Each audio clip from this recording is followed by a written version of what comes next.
আমাদের নামাজ, আমাদের রোজা, আমাদের ইবাদত এগুলোকে মিজানের পাল্লায় উঠালে কোনো ওজনই হবে না। তবে আমাদের একটা কৌশল জানা আছে, আমরা আল্লাহর রহমতের ভিখারি। আমরা সেদিন আগেই গুনার স্বীকৃতি দিয়ে দেব। আমরা বলবো, আল্লাহ তুমি প্রশ্ন করার আগে তোমার একটা কথা বলি, আমারে কিছু জিজ্ঞেস করো না, আমি সব করেছি। এমন কোন পাপ নাই যে পাপ আমারে দিয়ে হয় নাই। তোমার রহমত দিয়ে তুমি জান্নাতে পাঠাবা, তোমার দয়ায় জান্নাতে যেতে চাই, আমল দিয়ে না। পারবেন বলতে? কিয়ামতের দিন আমরা বলবো, আল্লাহ আমার আমল দিয়ে জান্নাত চাই না, আমি তোমার দয়া দিয়ে জান্নাত চাই। তোমার দয়া ছাড়া আমার কোনো উপায় নাই। কারণ আল্লাহ যদি বিচার করে, বাঁচার কারো উপায় নাই। আল্লাহ যদি বলে ফেলেন তুই এটা করলি কেন, ওখানে গেলি কেন, কোরআনে 1000 বার নিষেধ করলাম তারপরেও এই পাপে জড়ালি কেন, এরকম প্রশ্ন ছুড়ে দিলে আমার উত্তর আছে? বাঁচার কোনো উপায় আছে? রোজ হাসরে হে আল্লাহ আমার করোনা বিচার, আল্লাহ করোনা বিচার। বিচার চাহি না তব দয়া চাহি, এ গুনাহগার করোনা বিচার। আপনার আমল দিয়ে জান্নাতে যাবেন? কি দিয়ে যাবেন?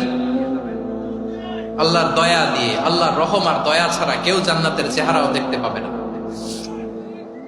আমার প্রিয় ভাইয়েরা, এই দোয়া আল্লাহর কাছে পছন্দনীয় হওয়ার কারণ 3টা। দোয়ার প্রথম অংশে আছে তাওহীদ, আল্লাহর একত্ববাদের ঘোষণা। এই দোয়ার দ্বিতীয় অংশ আছে তাসবিহ, আল্লাহর প্রশংসা সূচক বাণী। এই দোয়ার 3 নাম্বার অংশ পাপের স্বীকৃতি। তাহলে আমরা সবাই গুনাহগার। আমরা আল্লাহর কাছে পাপের স্বীকৃতি দিয়ে বলবো, ও আল্লাহ ইন্নী কুনতু মিনাজ জালিমিন। আমরা জুলুম করেছি, পাপ করেছি, অন্যায় করেছি, আল্লাহ বুঝতে পারি নাই। শয়তানের ওয়াসওয়াসায় পড়ে, বন্ধুর পাল্লায় পড়ে, নফসের খায়েশ মিটাতে যে আল্লাহ করে ফেলেছি। তুমি গুনাহ না মাফ না করলে আমাদের গুনাহ মাফ করার দ্বিতীয় কেউ নাই। ঠিক কিনা বলেন? এভাবে অনুতপ্ত হয়ে যদি আল্লাহর কাছে দোয়া করেন, দেয়ালে পিঠ থেকে গেছে, কোন রাস্তা নাই বের হওয়ার, ওই মুহূর্তেও আপনাকে বিপদ থেকে উদ্ধার করবে কে? বিশ্বনবী চরম বিপদে পড়লে 2টা দোয়া পড়তেন। প্রথম হলো এটা, লা ইলাহা ইল্লা আনতা সুবহানাকা ইন্নী কুনতু মিনাজ জালিমিন। এই দোয়াটা আমরা বেশি বেশি পড়ব প্রিয় ভাই। রাজি আছেন? সবাই আওয়াজ করে পড়ুন ইনশাআল্লাহ। আমার প্রিয় ভাইয়েরা, বিপদে পড়লে বিশ্বনবী আরো একটা দোয়া পড়তেন, লা ইলাহা ইল্লাল্লাহুল আযীমুল হালিম, লা ইলাহা ইল্লাল্লাহু রাব্বুল আরশিল আযীম, লা ইলাহা ইল্লাল্লাহু রাব্বুস সামাওয়াতি ওয়াল আরদি ওয়া রাব্বুল আরশিল কারীম। এই যে বললাম, রেকর্ড হয়ে গেছে। এখন তো আর ইনস্ট্যান্ট মুখস্থ না হলো, পরে মুখস্থ করে নেবেন। আল্লাহ ছাড়া কোনো উপাস্য নাই, তিনি সুমহান, মহা সহিষ্ণু। আল্লাহ ছাড়া কোনো উপাস্য নাই, তিনি সুমহান, আরশের অধিপতি।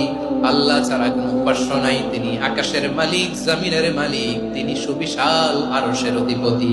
সুবহানাল্লাহ পড়েন। এই দোয়াটা কেউ যদি পড়ে যদি এর ওসিলা করে দোয়া করে, তাকে বিপদ থেকে মুক্তি দেয় কে? মনে থাকবে আপনাদের? তাহলে বিপদের প্রথম ধাক্কায় কি যেন পড়তে হয়? ইন্না লিল্লাহ। তারপরে কি বলে আল্লাহর কাছে নিজেকে সঁপে দিতে হয়? দেয়ালে পিঠ থেকে গেলে, লা ইলাহা ইল্লা আনতা সুবহানাকা ইন্নী কুনতু মিনাজ জালিমিন। 2 নাম্বার হচ্ছে লা ইলাহা ইল্লাল্লাহুল আযীমুল হালিম, লা ইলাহা ইল্লাল্লাহু রাব্বুল আরশিল আযীম, লা ইলাহা ইল্লাল্লাহু রাব্বুস সামাওয়াতি ওয়াল আরদি ওয়া রাব্বুল আরশিল কারীম। মনে থাকবে?